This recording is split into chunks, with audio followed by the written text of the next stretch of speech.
لا حول ولا قوة الا باللہ العلی العظیم اعوذ باللہ من الشیطان اللعین الرجیم بسم اللہ الرحمن الرحیم الحمد للہ رب العالمین والصلاة والسلام علی اشرف الانبیاء والمرسلین واہل بیت الطیبین الطاہرین اما بعد۔ ناظرین اکرام السلام علیکم، مومنین و مومنات، چونکہ یہ مجلس یاد میں ہے مرحوم مقبول سید مرتضیٰ قبلہ زادہ اور بی بی زیباندہ عباسی، پروردگارہ ان دونوں مرحومین اور ان کے خانوادے کے جو مرحومین اس دنیا سے رخصت ہو چکے ہیں ان سب کی خدا مغفرت فرمائے اور ان کو درجات کو بلند کرے۔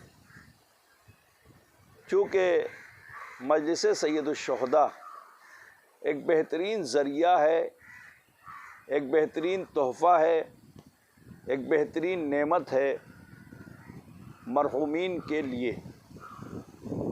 توجہ کیجیے گا، اس لیے کہ امام حسین علی مقام کی عظمت، بزرگی، ان کی شان اور ان کا کارنامہ جو ہے وہ صبح قیامت تک بلکہ قیامت کے بعد بھی ہمیشہ یاد رہے گا لوگوں کو، کیونکہ امام حسین علی مقام کا ذکر سب سے زیادہ اللہ کو پسند ہے، اس لیے کہ اللہ کو رسول پسند ہے اور رسول کو حسین پسند ہے۔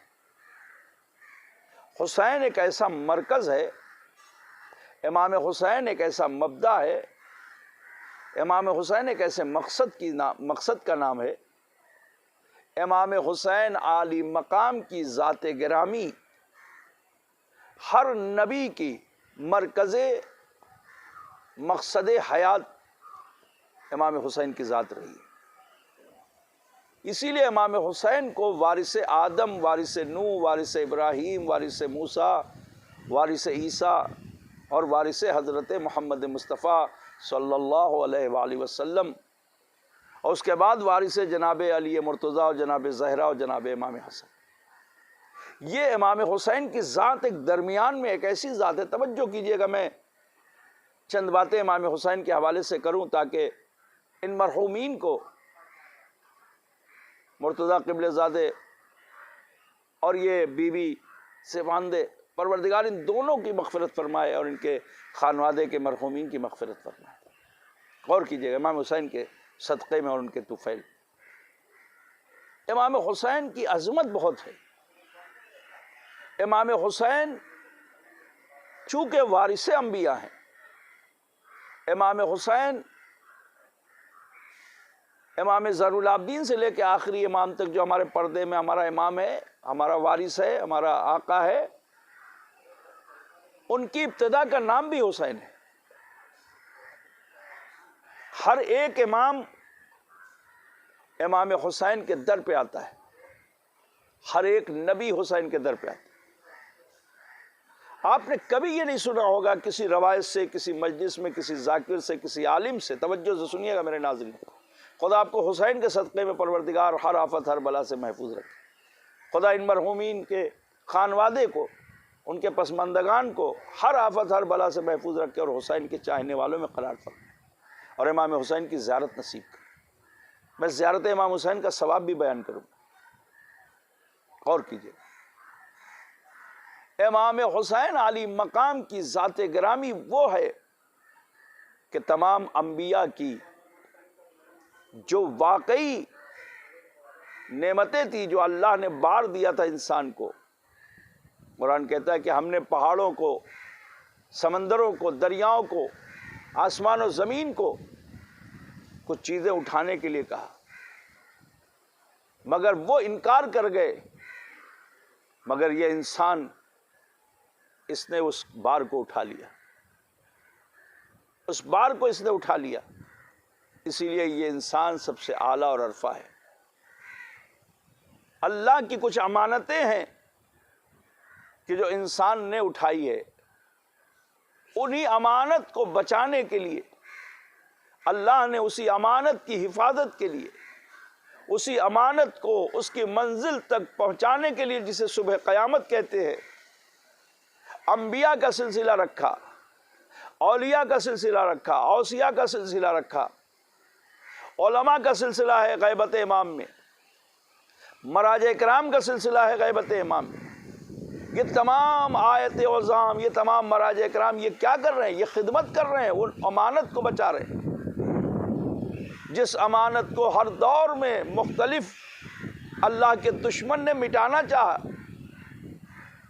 مثلا آدم کے سامنے ابلیس تھا، ابراہیم کے سامنے نمرود تھا، موسیٰ کے سامنے فرعون تھا، اور فرما رہے رسول خدا کے زمانے میں ابو لہب اور ابو جہل جیسے، ابو سفیان جیسے لوگ تھے کہ جو اسلام کے دشمن تھے، جو اسلام کے سامنے جنگ کے لیے آ گئے۔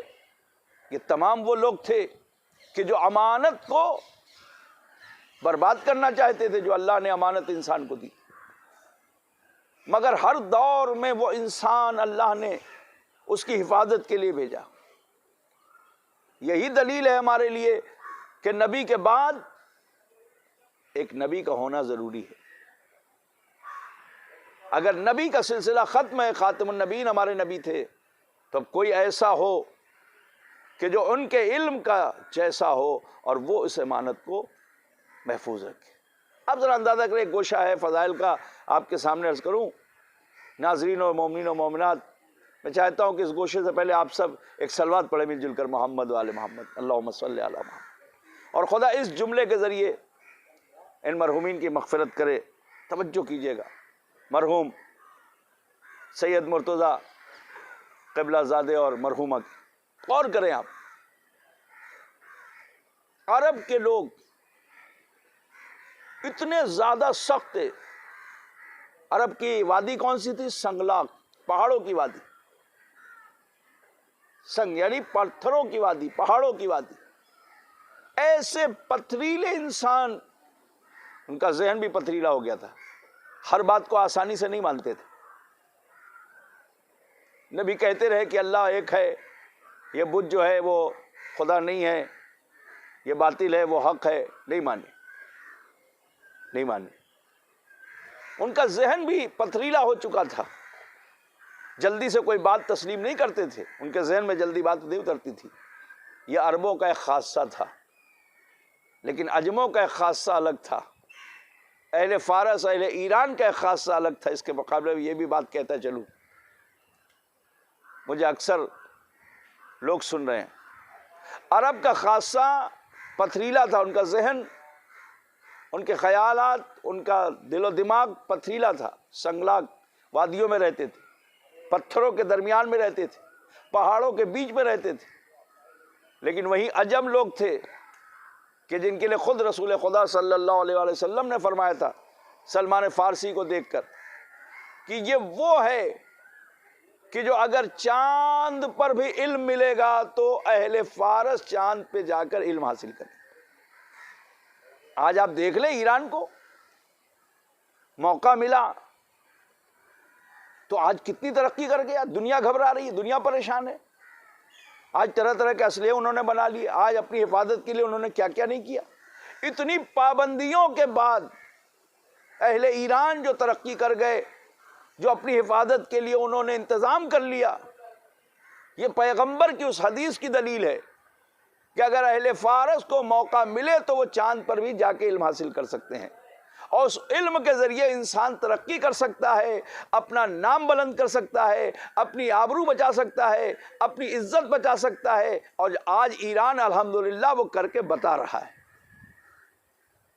کہ علم بھی ہے ان کے ہاں، علم دین بھی ہے، علم دنیا بھی ہے، اور وہ دونوں طریقے سے ترقی کر رہے ہیں الحمدللہ، اور پروان چڑھ رہے ہیں۔ خدا انہیں محفوظ رکھے دشمنوں سے، خدا آپ سب کو محفوظ رکھے۔ آپ غور کریں،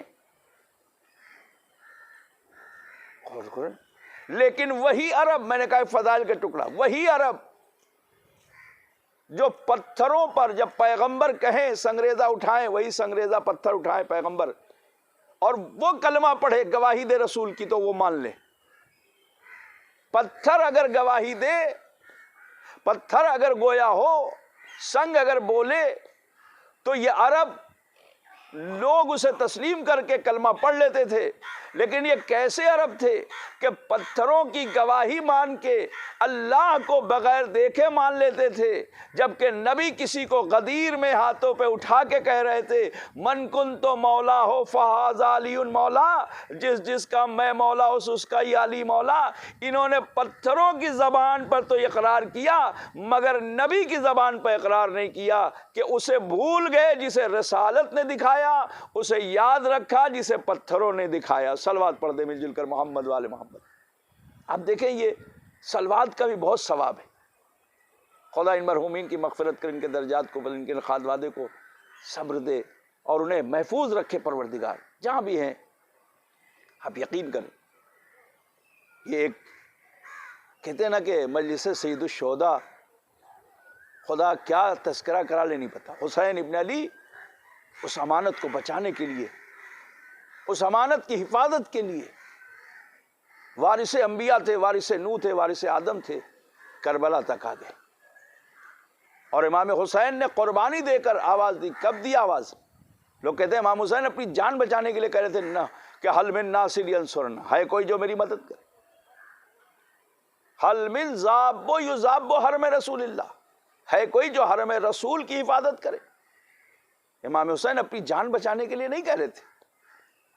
اگر امام حسین شب عاشور، اگر امام حسین صبح عاشورہ، غور کیجئے گا، یہ اعلان کرتے کہ حل من ناصر ینصرنا،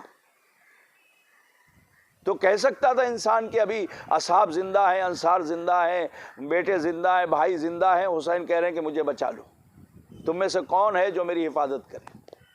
نہیں، حسین کب کہہ رہے ہیں؟ جب سب کے لاشیں اٹھا چکے ہیں، جب حسین دوستوں کے لاشیں اٹھا چکے، جب حسین جوان بیٹے کا لاشا اٹھا چکے، اب تو برابر کا بھائی قوت بازو بھی نہیں ہے، اب تو جوان بیٹا بھی نہیں ہے، بڑھاپے کا سہارا بھی نہیں ہے، اب حسین کے سارے ساتھی مقتل میں سو رہے ہیں، اب حسین کو تنہا ہے۔ اس وقت حسین نے کہا ہے، کیا کہا؟ حسین کو سمجھے، کربلا کو سمجھے۔ حسین نے کیا کہا اس وقت؟ یا زینب و ام کلثوم یا رقیہ و سکینہ علیکن من السلام، تم پر حسین کا آخری سلام۔ اب حسین جا رہا ہے قتل گاہ کی طرف، اب حسین جا رہا ہے مقتل کی طرف، تب حسین نے کہا حل من ناصر ینصرنا۔ کیا مطلب ہے؟ اب حسین کس سے کہہ رہے ہیں کہ مجھے بچا لو؟ حسین اپنے جان کی حفاظت کے لیے نہیں کہہ رہے ہیں، حسین تو کہہ کے نکلے تھے مدینے سے کہ نانی ام سلمہ میں جا رہا ہوں، میرا خون بہایا جائے گا، مجھے قتل کیا جائے گا، میں نے جو نانا سے وعدہ کیا اسے پورا کرنے جا رہا ہوں۔ حسین آمادہ قتل گاہ ہیں۔ حسین نے کیوں کہا کہ حل من ناصر ینصرنا؟ حسین کہہ رہے تھے کہ یہ امانت کا بچانے والا کون ہے؟ کوئی ہے جو اس امانت کو بچائے؟ خیمے سے آواز آئی تھی نہیب سی کہ آقا حسین، اے میرے بابا حسین، اے ابا عبداللہ حسین، آپ نہ گھبرائے، یہ بیٹا امانت کو بچا کے لے جائے گا۔ حسین کا مقصد کربلا تک اس امانت کو بچانا تھا۔